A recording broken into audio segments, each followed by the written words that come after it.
अगर तुम भी 2027 में एग्जाम देने जा रहे हो बिहार बोर्ड क्लास 10th के लिए, तो ये गलती बिल्कुल मत करना जो हजारों लोग कर रहे हैं। बहुत से लोग इस चैप्टर में क्या होता है, आधा पढ़ लेते हैं तंत्रिकी नियंत्रण, उसके बाद छोड़ देते हैं इस चैप्टर को। उसको लगता है कि ये चैप्टर कंप्लीट हो गया। हालांकि ये सच्चाई ये है कि जितना महत्वपूर्ण इसका तंत्रिकीय नियंत्रण है, उतना महत्वपूर्ण इसका रासायनिक नियंत्रण भी है। तो पिछले क्लास में हम लोगों ने कवर कर लिया था तंत्रिकीय नियंत्रण की, ब्रेन हमारे शरीर को कैसे कंट्रोल करता है और ब्रेन के कितने पार्ट्स होते हैं, उसका स्ट्रक्चर क्या होता है। ठीक है, अब इस वीडियो में हम लोग पढ़ने जा रहे हैं कि रासायनिक नियंत्रण कैसे होता है हमारे बॉडी में, क्योंकि आपको पता है हमारा शरीर दो सिस्टम से क्या होता है, कोऑर्डिनेशन होता है और उसका कंट्रोल होता है। पहला क्या है, तंत्रिकीय नियंत्रण, और दूसरा क्या है, रासायनिक नियंत्रण। तो तंत्रिकीय नियंत्रण हम लोगों ने कंप्लीट कर लिया है। अब आगे बढ़ते इस वाले टॉपिक पे। इसका नाम है रासायनिक नियंत्रण। जैसे पौधों में जो भी नियंत्रण होता है हार्मोन के द्वारा होता है, वैसे भी हमारे अंदर भी ब्रेन के अलावा एक और सिस्टम होता है जो हमारे शरीर को क्या करता है, कंट्रोल करता है, और उसको हम लोग बोलते हैं रासायनिक नियंत्रण, और इंग्लिश में बोलते हैं केमिकल कोऑर्डिनेशन और कंट्रोल।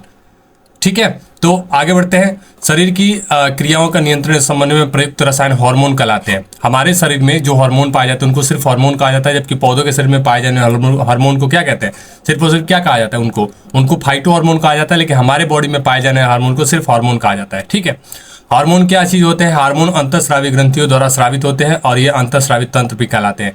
देखो ये हार्मोन क्या होते हैं, अंतःस्रावी ग्रंथियों द्वारा क्या होते हैं, स्रावित होते हैं। इसको इंग्लिश में कहा जाता है एंडोक्राइन सिस्टम या फिर ग्लैंड्स।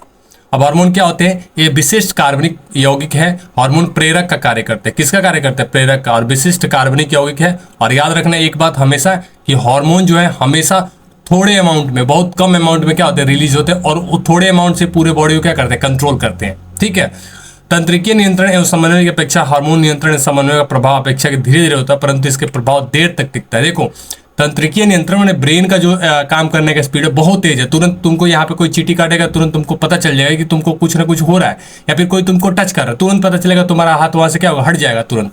इसका जो होता है तंत्रिकीय नियंत्रण का, उसका रिएक्शन जो होता है बहुत फास्ट होता है, लेकिन थोड़े समय के लिए होता है। लेकिन हार्मोन नियंत्रण का जो है उसका जो सामान्य में होता है धीरे धीरे होता है, लेकिन बहुत देर तक टिकता है। ठीक है, मनुष्य में बहुत सी क्रियाएं हार्मोन के द्वारा ही स्रावित होती है। अब मनुष्य के अंतःस्रावी तंत्र जो होते हैं उसमें 5 तरह के और 6 तरह की ग्रंथियां पाई जाती है। वो अंतःस्रावी ग्रंथियां कौन कौन सी होती है, सबसे पहली जो ग्रंथि होती है उसको हम लोग कहते हैं पिट्यूटरी ग्लैंड। इसको इंग्लिश में भी कहते हैं पिट्यूटरी ग्रंथि। दूसरा क्या है, थायराइड ग्रंथि। तीसरा है पैराथायराइड ग्रंथि। चौथा है एड्रिनल ग्रंथि। और पांचवा है लैंगरहैंस की दीपिकाएं, आइसलेट्स ऑफ लैंगरहैंस। और छठवां जो है वह जनन ग्रंथि है। देखो ये 6 ग्रंथियां हैं जो पूरे बॉडी में क्या करते हैं, हार्मोन स्रावित करती है, और ये हार्मोन क्या करते हैं, पूरे बॉडी को कंट्रोल और कोऑर्डिनेशन देते हैं। ठीक है, सबसे पहले पिट्यूटरी ग्रंथि के बारे में पढ़ते हैं। ये कहाँ पे स्थित होती है, तो यह कपाल के स्फेनोइड हड्डी के एक गड्ढे में स्थित होती है। हमारे शरीर में हमारे जो ब्रेन है वहाँ पे एक जो ब्रेन ये वाला सब हड्डी है, इनमें क्या होते हैं, एक कपाल जो होता है ब्रेन, स्कल में एक हड्डी होती है जिसको हम लोग बोलते हैं स्फेनोइड, और स्फेनोइड में एक गड्ढा होता है जिसके अंदर क्या होती है, ये पिट्यूटरी ग्रंथि स्थित होती है। इसे मास्टर ग्रंथि भी कहते हैं। मास्टर ग्रंथि इसलिए कहते हैं क्योंकि ये बॉडी के जितने भी और 5 ग्रंथि है उनको भी क्या करता है, ये कंट्रोल करता है। पिट्यूटरी ग्रंथि को मास्टर ग्रंथि भी कहा जाता है क्योंकि बॉडी के सभी और ग्रंथियों को क्या कंट्रोल करता है। ठीक है, पिट्यूटरी ग्रंथि के 2 भाग होते हैं। सबसे पहले अगला वाला को बोलते हैं अग्र पिंडक, पिछले वाले को बोलते हैं पश्च पिंडक। ठीक है, इसको इंग्लिश में कहा जाता है एडिनो हाइपोफाइसिस, इसको बोला जाता है न्यूरो हाइपोफाइसिस। अग्र पिंडक से देखो कौन सा हार्मोन स्रावित होता है, अग्र पिंडक से वृद्धि हार्मोन स्रावित होता है जो शरीर की मांसपेशियों तथा हड्डियों की वृद्धि को नियंत्रित करता है। जो बच्चे होते हैं ना उनमें क्या होता है, वृद्धि हार्मोन स्रावित होता है, तभी वो बच्चे क्या होते हैं, बड़े होते हैं। देखो अग्र पिंडक माने पिट्यूटरी ग्रंथि के अगले भाग से कौन सा हार्मोन स्रावित होता है, तो वृद्धि हार्मोन स्रावित होता है, और ये क्या करता है, मांसपेशियों और हड्डियों की वृद्धि को क्या करता है, नियंत्रित करता है।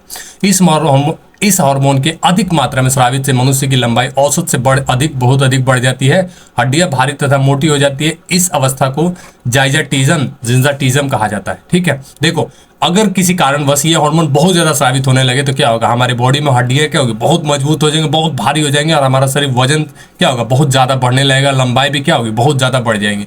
इस बीमारी को बोलते हैं हम लोग जिंजाटिज्म। यहाँ पे लिखा है जाइजेंटिज्म। ठीक है, इस हार्मोन के कम स्राव से वृद्धि रुक जाती है जिससे बौनापन हो जाता है। देखो अगर ये हार्मोन ज्यादा स्रावित हो तब भी बीमारी हो जाती है, कम होगा तो बौना हो जाएगा, लड़का ग्रोथ ही नहीं होगा, उसका हड्डी और मांसपेशी बनेगा ही, लंबाई ही नहीं बढ़ेगा, तो उससे क्या होगा, उससे जो बीमारी होगा उसको हम लोग क्या बोलते हैं, बौनापन। ठीक है, अगर पिंडक द्वारा स्रावित और अन्य हार्मोन में नर शुक्राणु मादा क्रिया को क्या करते हैं, नियंत्रित करते हैं। अगर पिंडक से और भी हार्मोन क्या होते हैं, स्रावित होते हैं, जिसमें क्या होता है, नर का शुक्राणु और मादा का अंडाणु बनने की प्रक्रिया को भी क्या करता है, ये नियंत्रित करता है। एक अन्य हार्मोन मादा के स्तनों को दूध स्राव के लिए भी क्या करता है, उत्तेजित करता है। जो भी मतलब ये इस हार्मोन का नाम है ऑक्सीटोसिन।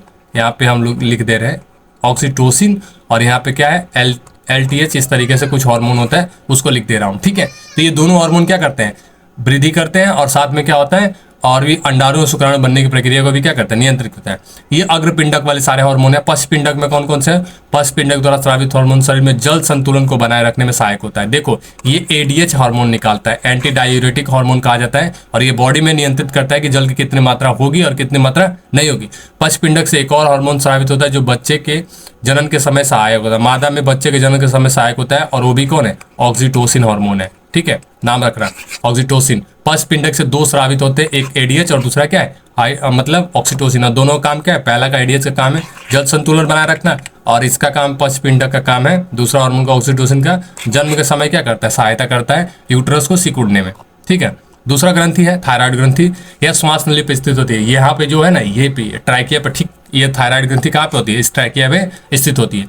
यह ग्रंथि श्वास नली में स्थित होती है, और इस ग्रंथि से जो हार्मोन निकलता है उसको हम लोग कहते हैं थायरोक्सिन हार्मोन। और ये थायरोक्सिन हार्मोन हमारे लिए बहुत ज़्यादा इंपॉर्टेंट है। क्यों इंपॉर्टेंट है, थायरोक्सिन हार्मोन के लिए संश्लेषण का होना, आयोडीन का होना आवश्यक है। देखो हमारे बॉडी में अगर आयोडीन की कमी होगी तो आयोडीन की कमी हो जाएगी ना, थायरोक्सिन हार्मोन नहीं निकलेगा। देखो आयोडीन की कमी से थायराइड ग्रंथि में बनने वाला थायरोक्सिन हार्मोन कम बनता है। इस हार्मोन के बनने की गति को बढ़ाने के प्रयास में कभी कभी थायराइड ग्रंथि बढ़ जाती है, जिसे घेंगा रोग या ग्वाइटर कहा जाता है। देखो अगर हमारे बॉडी में क्या होगा, आयोडीन कम होगा, आयोडीन कम होगा तो क्या होगा, थायरोक्सिन कम बनेगा, और थायरोक्सिन कम बनेगा तो हमारा जो ग्रंथि है, ये वाला थायराइड ग्रंथि क्या करेगा, उसको ज्यादा बनाने के चक्कर में कभी कभी क्या होता है, खुद बड़ा हो जाता है, माने फूल जाता है ये पूरा ग्रंथि। तो इससे इंसानों में घेंगा रोग होता है, जिसको बोलते हैं घेंगा रोग, ठीक है ना, गलगंड बोलते हैं या फिर घेंगा रोग बोलते हैं। ये पहले के लोगों के टाइम में देखोगे कि बहुत सारे लोगों को यहाँ पे ये क्या होता है, फूला होता था, उसको घेंगा रोग कहा जाता है, ठीक है। अब ये है तीसरा जो ग्रंथि है उसका नाम है पैराथायराइड ग्रंथि। और ये पैराथायराइड ग्रंथि भी क्या होती है, थायराइड ग्रंथि के दोनों साइड में होती है। देखो मैं एक चीज बता रहा हूँ यहाँ पे, इस तरीके से ये ग्रंथि होती है, ऐसे दिखती है थायराइड ग्रंथि, और यहाँ पे दोनों साइड दो क्या होती है, पैराथायराइड ग्रंथि होती है, छोटी छोटी, उनको कहा जाता है पैराथायराइड ग्रंथि। और पैराथायराइड ग्रंथि क्या करता है, एक हार्मोन स्रावित करता है जो रक्त में क्या करता है, कैल्शियम की मात्रा को नियंत्रित करता है, कि ब्लड में कितना कैल्शियम रहेगा और कितना नहीं रहेगा। इसका फुल डिटेल्स आपको 11th या 12th में मिलेगा, बाकी अभी कुछ नहीं है, अभी आपको थोड़ा सा ही क्या करना है, सुनना पड़ेगा, ठीक है। अब चौथा जो ग्रंथि है उसका नाम है एड्रीनल ग्रंथि। उसको क्या कहा जाता है, एड्रीनल ग्रंथि या सुप्रारीनल ग्रंथि भी कहलाता है। एड्रीनल ग्रंथि के दो भाग होते हैं, ठीक है। सबसे पहला एड्रीनल कॉर्टेक्स भाग होता है, दूसरा क्या होता है, मेडुला भाग होता है। अभी दोनों भाग से क्या होते हैं, हार्मोन स्रावित होते हैं। अब कौन कौन से हार्मोन स्रावित होते हैं मैं आपको यहाँ पे लिख के बता दे रहा हूँ, कौन कौन से हार्मोन स्रावित होते हैं, ठीक है। कहाँ गया रेड, ठीक है।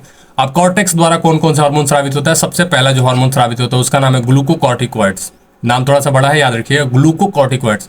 भोजन के उपापचय में इसकी महत्वपूर्ण भूमिका होती है। ग्लूकोकॉर्टिकॉइड्स क्या करता है, ये कार्बोहाइड्रेट, प्रोटीन तथा वसा उपापचय का क्या करता है, नियंत्रण करता है। ये कार्बोहाइड्रेट, प्रोटीन और फैट का क्या करता है, नियंत्रण करता है, और शरीर में जल के नियंत्रण को भी बनाए रखने में क्या करता है, मदद करता है। दूसरा जो उन्होंने उसका नाम है मिनरलोकॉर्टिकॉइड्स, नाम से लग रहा है मिनरल, ठीक है ना। इसका मुख्य कार्य वृक्क नलिकाओं द्वारा लवण के पुनः अवशोषण एवं शरीर के अन्य लवणों की मात्रा का नियंत्रित करता है। यह शरीर में जल संतुलन को भी नियंत्रित करता है। देखो ये क्या करता है, पुनः अवशोषण, लवण का पुनः अवशोषण करता है, और साथ में क्या करता है, अन्य लवणों की मात्रा भी क्या करता है, नियंत्रित करता है, और जल संतुलन को भी बना के रखता है हमारे बॉडी में। तीसरा जो हार्मोन है उसका नाम है लिंग हार्मोन, या फिर इसको कहा जाता है सेक्स हार्मोन। अब देखो ये हार्मोन पेशियों तथा हड्डियों के परिवर्धन, बायलिंग, बालों के आने का प्रतिमान एवं यौन आचरण का नियंत्रण करते हैं। सेक्स हार्मोन मतलब क्लियरली इससे रिलेटेड है कि सेक्स जितने भी जो भी बाहर लक्षण दिखाई देते हैं उसको कंट्रोल करने वाला ये हार्मोन है, ठीक है। ये क्या है कि कॉर्टेक्स द्वारा ये तीन हार्मोन होते हैं। पहला कौन हार्मोन है, ग्लूकोकॉर्टिकॉइड्स, दूसरा कौन है, मिनरलोकॉर्टिकॉइड्स, और तीसरा जो है लिंग और सेक्स हार्मोन बोलते हैं इसको।